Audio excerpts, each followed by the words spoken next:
Hi friends, तुम्हाला पण वजन कमी करायचं आहे का? चला तर मग तुम्हाला वेट लॉससाठी जी मी माझ्या स्वतःसाठी जी पावडर बनवणार आहे त्याची रेसिपी आज तुमच्यासोबत शेअर करते. माझा फायदा झाला तर तुमचा का नक्कीच होऊ नये यासाठी ही रेसिपी तुम्हाला पण दाखवते. चला मग कसं बनवायचं पावडर ते.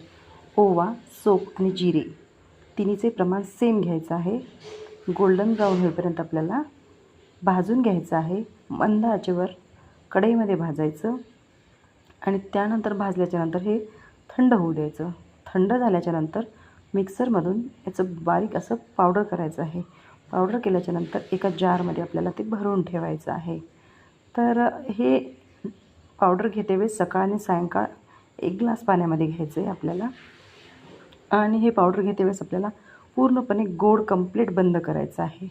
आणि तळलेलं वगैरे खायचं नाही आहे, तेलकट पदार्थ खायचे नाही आहे. नक्कीच माझा वेट लॉस जर्नी तुम्हाला शेअर करेल.